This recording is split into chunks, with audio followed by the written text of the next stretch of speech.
나는 결혼식장에서 칼을 쥐고 서 있었다. 형의 목에 대고 웃으며. 그녀 내 전 여자친구이자 이제 형수가 형의 손을 잡고 서 있는 그 순간 내 발목의 통증이 모든 것을 잊게 만들었다.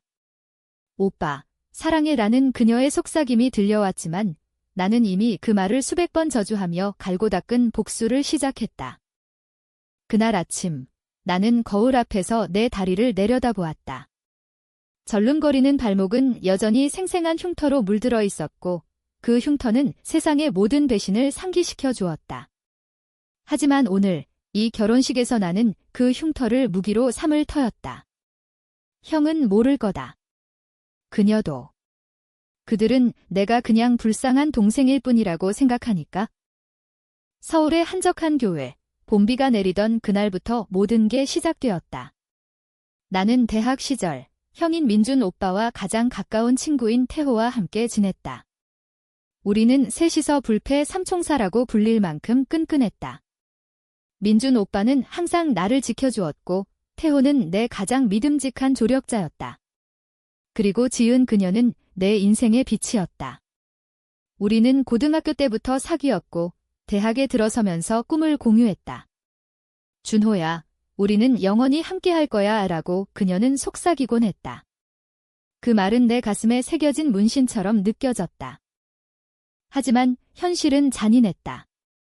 나는 건축학과를 전공하며 미래의 건축가로서의 꿈을 키워가고 있었다.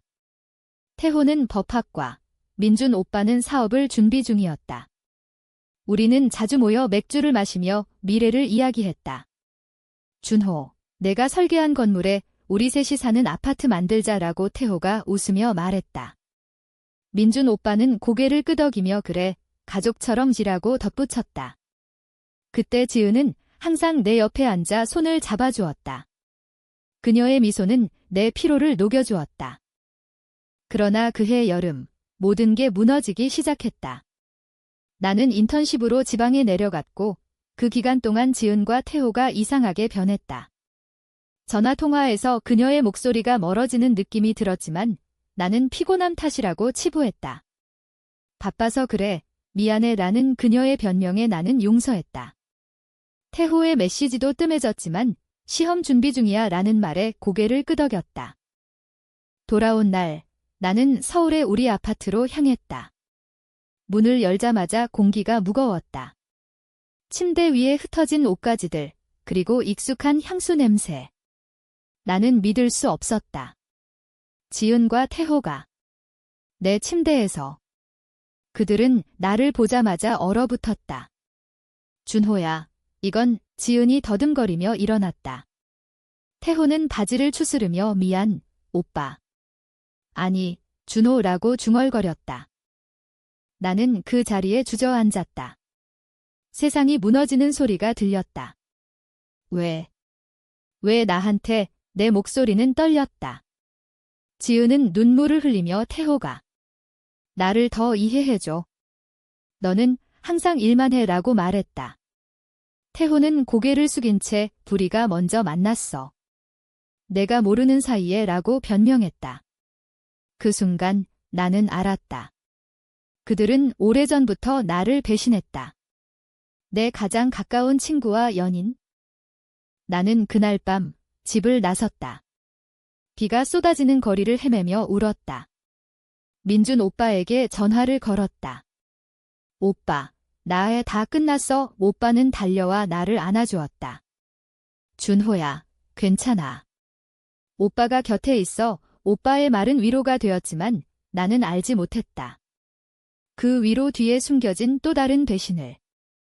며칠 후 나는 태호를 만났다. 카페에서 그는 미안한 척하며 우리가 잘못했어. 용서해줄 수 없어 라고 물었다. 나는 웃었다. 차가운 미소였다. 용서. 그게 내가 할 말인가? 그는 어깨를 으쓱하며 진생은 그런 거지? 내가 너무 순진했어 라고 말했다. 그 말은 내 가슴에 칼처럼 박혔다. 우리는 싸웠다. 카페 밖으로 나와 주먹이 오갔다.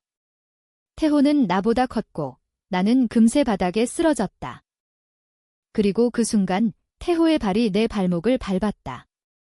의도적이었다. 뼈가 부서지는 소리가 났다. 나는 비명을 지르며 쓰러졌다.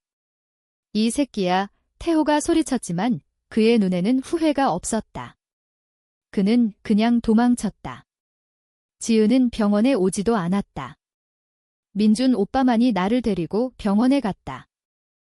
의사는 말했다. 발목이 완전히 부서졌어요. 수술해도 절름거릴 가능성이 큽니다. 나는 그 말을 듣고 아무것도 느껴지지 않았다. 내 꿈 건축가로서의 미래, 산산조각 났다.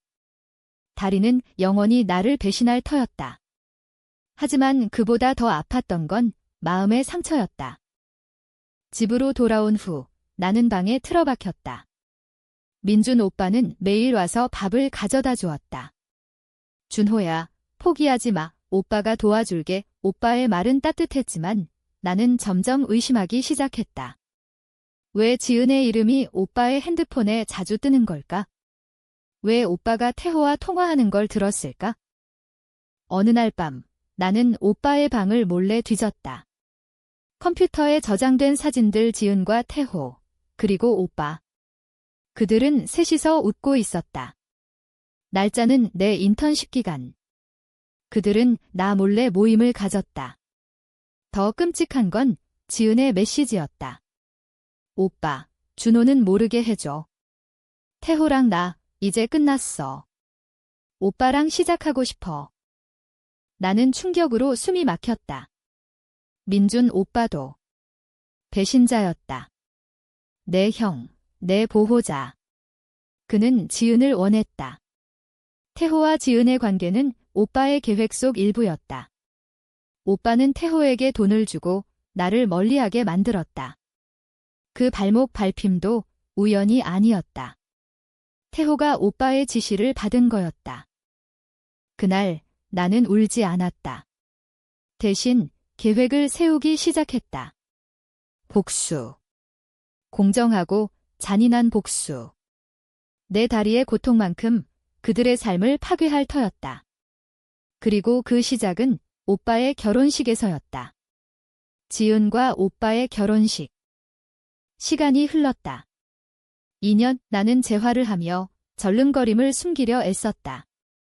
건축 꿈은 포기했지만 새로운 길을 찾았다. 프리랜서 작가로 사람들의 어두운 면을 파헤치는 에세이를 썼다. 그 속에 내 분노를 녹여냈다. 민준 오빠는 사업을 키웠고 지은은 마케팅 회사에서 일하며 오빠와 가까워졌다. 태호는 변호사로 성공했다. 그들은 행복해 보였다. 하지만 나는 지켜보았다. 모든 걸. 오빠의 결혼 소식을 들었을 때 나는 웃었다. 축하해, 형. 내 목소리는 평온했다. 하지만 속으로는 칼을 갈았다. 결혼식 사진 그날의 영원한 추억을 망치기 위해 내 다리 때문에 걱정하는 척하며 나는 초대받았다.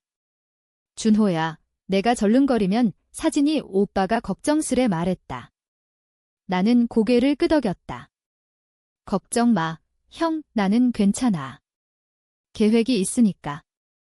결혼식 준비가 한창인 그해 겨울, 나는 서울의 작은 카페에서 태호를 만났다. 그는 변호사 사무실에서 성공적인 커리어를 쌓고 있었다.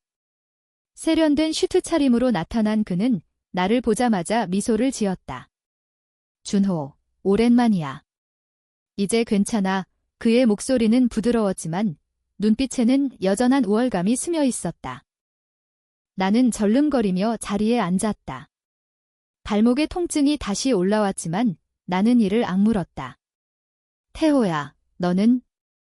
지은이랑 끝났다고 들었어. 그는 어깨를 으쓱했다. 그건 과거지. 이제 민준 형하고 잘 지내. 사업 파트너잖아. 나는 속으로 비웃었다. 파트너. 그 이상이었다. 태호는 오빠의 꼭두각시였다. 그날 발목을 밟은 대가로 오빠로부터 돈과 직위를 받은 거였다.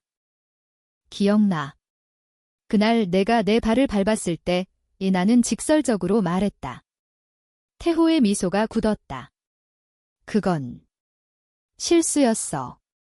화내지 마, 실수. 그 말에 내 피가 끓었다. 실수로 뼈가 부서지나? 너희 셋이 나를 속인 게 실수인가? 그는 주위를 둘러보며 목소리를 낮췄다. 준호, 그만해. 이제 다 지난 일이라고. 나는 주머니에서 작은 USB를 꺼냈다. 이게 지난 일인가? USB에는 오빠와 지은의 메시지, 태호와의 통화 녹음이 담겨 있었다. 나는 해커 친구를 통해 구한 증거였다. 태호의 얼굴이 창백해졌다. 이게 어디서 난 거야? 나는 웃었다. 세상은 작아, 태호야. 내가 나한테 한 짓만큼 너도 갚아야 할 때가 왔어. 그는 급히 일어났다.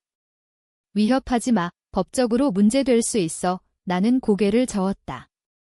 법. 내 전문 분야잖아. 하지만 이건 법 너머야? 감정의 법칙. 그는 도망치듯 카페를 나섰다. 나는 창밖을 보며 중얼거렸다. 첫 번째 체크포인트. 클리어. 집으로 돌아와. 나는 노트북을 켰다. 복수 계획을 세밀하게 다듬었다. 단계 1. 태호의 약점을 파고들기.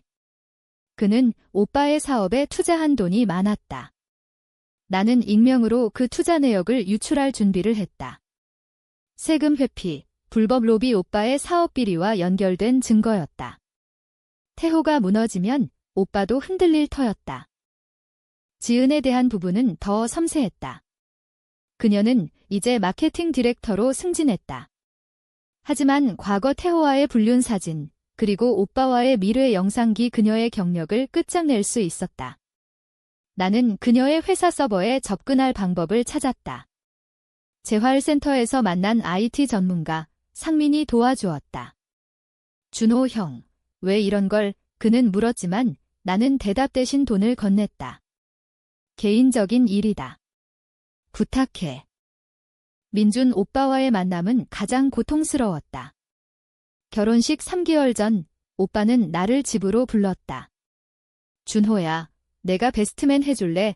오빠의 미소는 진심처럼 보였다. 나는 고개를 끄덕였다. 물론 형 지은 누나랑 잘 어울릴 것 같아. 오빠는 웃었다. 고마워. 내 다리 때문에 걱정했는데 내가 오면 완벽해. 그 말에 내 속이 뒤틀렸다. 걱정. 내가 내 다리를 망친 주범인데? 나는 오빠의 서재를 슬쩍 훑었다.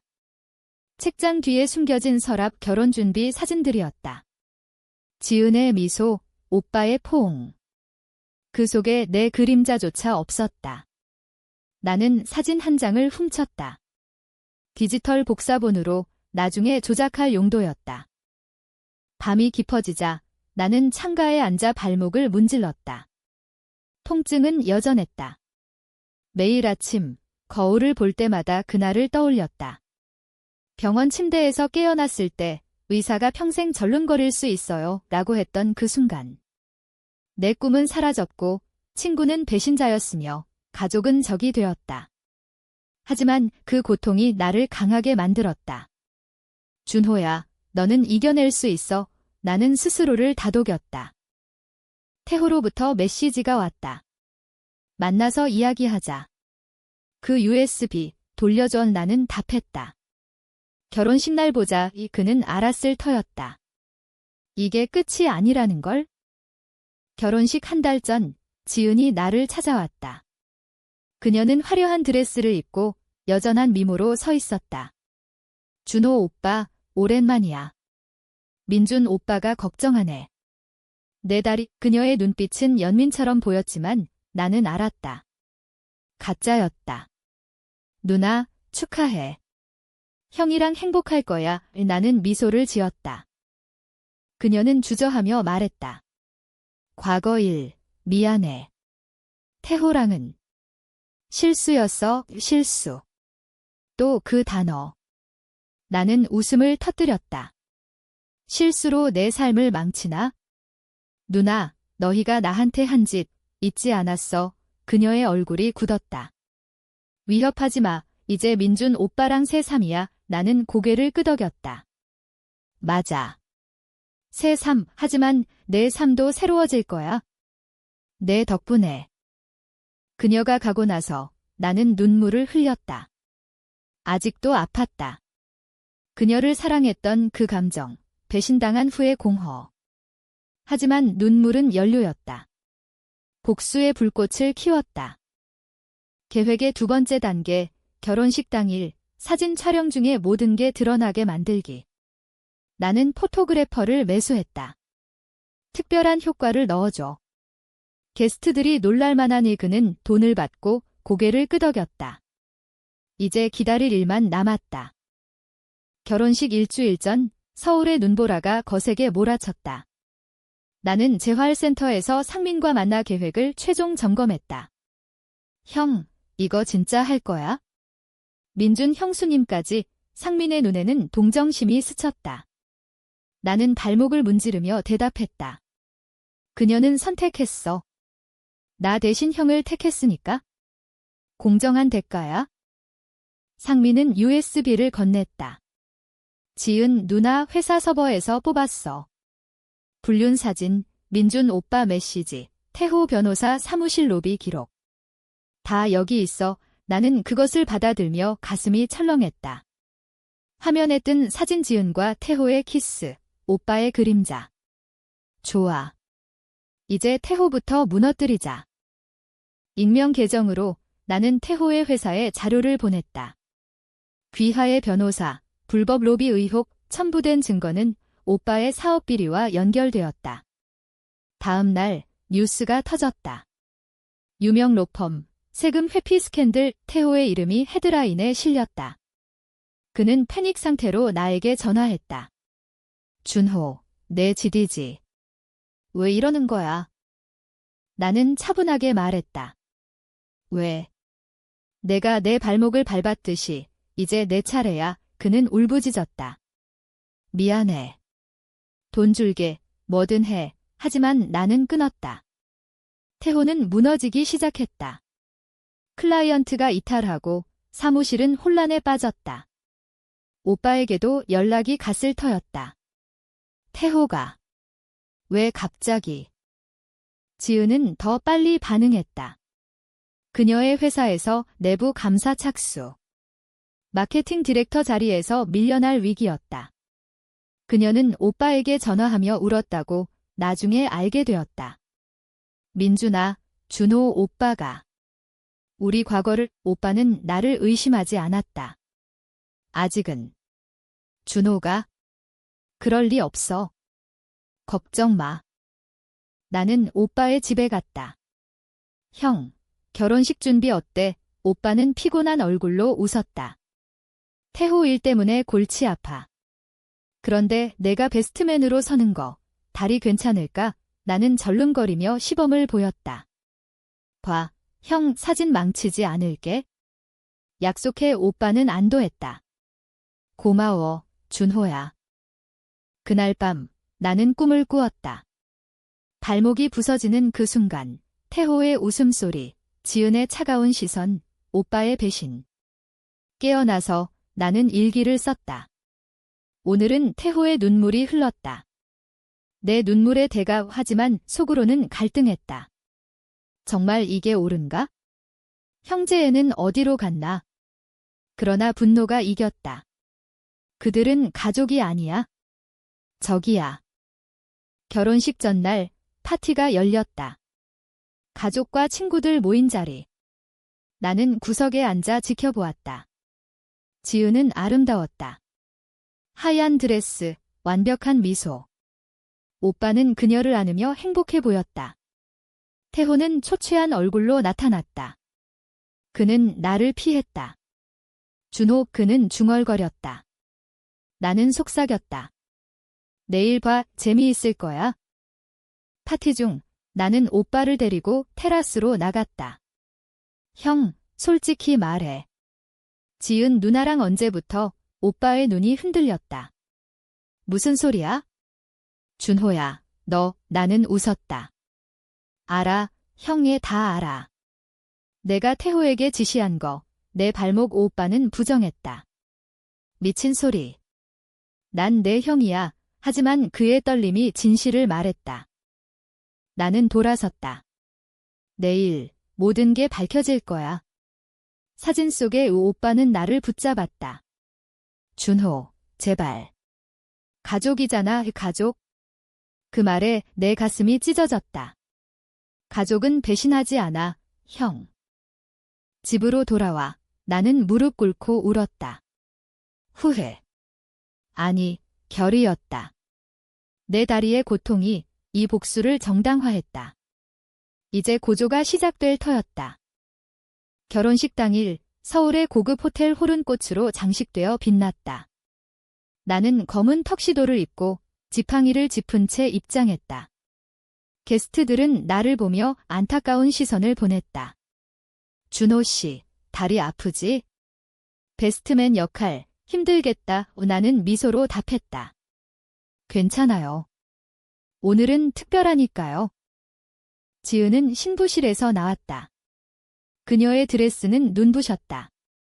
오빠, 고마워. 내가 있어서 든든해. 그녀의 말에 나는 고개를 끄덕였다. 누나, 행복해 보이네.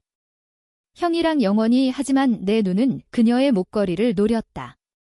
내가 준 선물, 이제 오빠의 것. 상징적인 배신.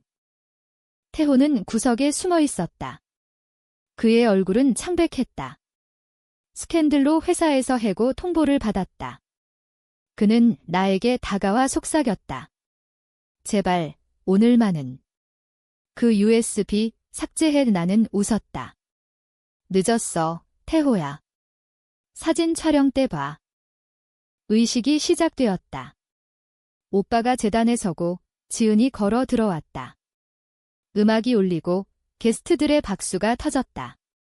나는 베스트맨으로 오빠 옆에 섰다. 내 다리가 떨렸다. 통증이 올라왔지만 아드레날린이 막아주었다. 형, 축하해. 나는 속삭였다.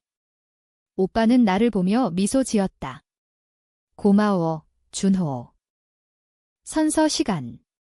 민준 씨, 당신을 사랑합니다. 영원히 지은의 목소리가 홀을 울렸다. 오빠는 나도 지은아 와라고 답했다. 그 순간 나는 주머니에서 리모컨을 꺼냈다. 포토그래퍼에게 준 신호. 대형 스크린이 켜졌다. 결혼사진 슬라이드쇼. 첫 사진, 행복한 신랑 신부.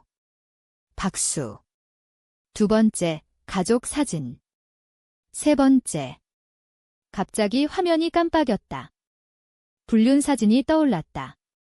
지은과 태호의 키스. 홀이 얼어붙었다. 뭐야, 누군가 소리쳤다. 지은의 얼굴이 하얗게 질렸다. 안 돼. 오빠가 스크린을 보며 나를 쳐다봤다. 준호. 나는 고개를 끄덕였다. 맞아, 형이 내 계획대로. 다음 사진, 오빠와 지은의 미래. 태호의 로비 증거 문서. 게스트들은 웅성거렸다. 배신이야. 가족 간에. 태호가 앞으로 나서려 했지만 나는 리모컨을 다시 눌렀. 그의 해고 뉴스 영상이 재생되었다. 태호 변호사, 불법 행위로. 그는 무너지듯 주저앉았다. 지은은 울며 오빠를 붙잡았다. 민준아, 설명해. 오빠는 충격으로 말을 잃었다. 나는 마이크를 잡았다. 홀이 조용해졌다. 여러분, 오늘은 특별한 결혼식입니다. 사랑의 결실. 아니, 배신의 결실. 내 목소리는 떨리지 않았다. 이 사람들은 나를 배신했습니다. 내 친구, 내 연인, 내 형이 그 대가로 내 다리를 망쳤습니다. 나는 바지를 걷어 올렸다. 흉터가 드러났다. 이게 증거입니다. 게스트들은 충격에 빠졌다. 어머니가 울며 달려왔다. 준호야, 왜? 하지만 나는 막았다. 엄마, 이 사람들이 한 짓 알아? 형이 태호에게 돈 주고 나를. 오빠가 소리쳤다. 거짓말. 준호, 미쳤어. 하지만 증거는 스크린에 떠 있었다. 지은이 무너졌다. 미안해, 오빠. 난 그냥 그녀의 눈물이 바닥에 떨어졌다. 태호는 문으로 도망치려 했지만 게스트들이 막았다. 도둑놈, 누군가 소리쳤다. 나는 오빠에게 다가갔다. 형, 이제 알겠어. 내가 나한테 한 짓, 오빠의 눈에 후회가 스쳤다. 준호야, 형이 잘못했어. 하지만 늦었다. 경찰이 도착했다. 익명 제보로 불려온 불법 비리 조사. 홀이 아수라장이 되었다. 나는 지팡이를 짚고 서서 지켜보았다. 내 복수, 시작이었다. 하지만 가슴이 텅 비었다. 이게 승리인가? 혼란이 절정에 달했다. 경찰이 오빠와 태호를 끌고 나갔다. 조사에 협조하세요. 오빠는 나를 보며 외쳤다. 준호. 왜 형을? 나는 차갑게 답했다. 형이 먼저 나를 버렸으니까. 지은은 바닥에 주저앉아 흐느꼈다. 그녀의 드레스는 찢어지고 메이크업은 번졌다. 오빠, 제발. 용서해. 게스트들은 떠났다. 가족은 나를 원망의 눈으로 봤다. 내가 이 지경으로 만들었어. 이모가 소리쳤다. 하지만 나는 움직이지 않았다. 내 다리의 통증이 이 순간을 지탱해 주었다. 포토그래퍼가 다가와 속삭였다. 모든 사진 유출됐어요. 인터넷에. 다음 날 뉴스가 폭발했다. 재벌2세 결혼식, 배신 스캔들, 오빠의 사업은 주가 폭락. 태호는 구속. 지은은 직장에서 해고, 사회적 매장. 나는 집으로 돌아와 TV를 봤다. 그들의 얼굴, 절망으로 물든. 하지만 복수는 끝나지 않았다. 나는 오빠를 면회 갔다. 교도소 방, 철창 너머. 오빠는 초췌했다. 준호야, 왜? 우리는 형제잖아. 나는 웃었다. 형제. 내가 지은을 노린 순간 끝났어. 태호에게 내 다리를 오빠는 고개를 숙였다. 미안해. 사업을 위해. 내가 방해됐어. 그 말에 내 눈물이 흘렀다. 방해. 난 내 동생이야. 오빠는 울었다. 형이 잘못했어. 풀어줘. 하지만 나는 일어났다. 늦었어. 형이 내 삶, 내 다리처럼 영원히 망가졌어. 지은에게서 편지가 왔다. 오빠, 죽고 싶어. 모든 게 무너졌어. 미안해. 나는 찢었다. 그녀의 고통, 내 상처의 일부였다. 태호는 자살 시도 소식이 들려왔다. 병원에서 깨어난 그는 준호, 너 때문에 라고 중얼거렸다. 나는 병실을 찾지 않았다. 사회는 나를 복수의 희생자로 봤다. 인터뷰 요청이 쇄도했다. 나는 거절했다. 대신 책을 썼다. 배신의 발자국. 내 이야기. 베스트셀러가 되었다. 돈은 재활에 썼다. 다리는 여전했지만 마음은 자유로웠다. 그러나 밤마다 악몽이 왔다. 오빠의 눈빛, 지은의 눈물. 복수는 승리였지만 공허였다. 내가 괴물이 됐나? 나는 물었다. 하지만 후회는 없었다. 그들은 대가를 치렀다. 1년 후 오빠가 석방되었다. 사업은 파산. 그는 거리로 나앉았다. 지은은 정신병원에. 태호는 감옥에서 썩었다. 나는 새로운 삶을 시작했다. 다른 도시, 다른 이름. 하지만 흉터는 남았다. 5년이 흘렀다. 나는 제주도의 작은 집에서 살았다. 바다를 보며 책을 썼다. 성공한 작가, 하지만 외로웠다. 다리는 여전히 절름거렸지만 이제는 익숙했다. 흉터는 추억이 되었다. 어느 날 민준 오빠가 찾아왔다. 노숙자처럼 초췌한 모습. 준호야.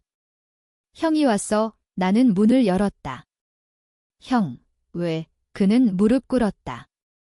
용서해. 모든 걸 잃었어. 지은은 자살했어. 그 말에 내 심장이 멎었다. 지은, 죽었다.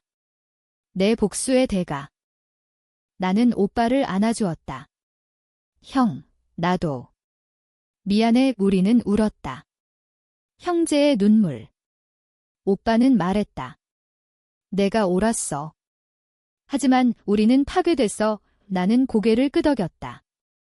그래. 영원히. 태호는 감옥에서 죽었다. 로비 혐의로 종신형. 그의 편지, 준호, 내가 이겼어. 하지만 나도 내 일부야. 나는 불태웠다. 이제 나는 안다. 복수는 달콤하지만 독이었다. 내 삶을 되찾았지만 잃은 건 더 컸다. 가족, 사랑, 신뢰. 하지만 후회 없음. 그들은 배신했고 나는 갚았다. 공정하게. 바다를 보며 나는 속삭였다. 이게 끝이야. 발목의 통증이 이제 평화였다. 새로운 시작.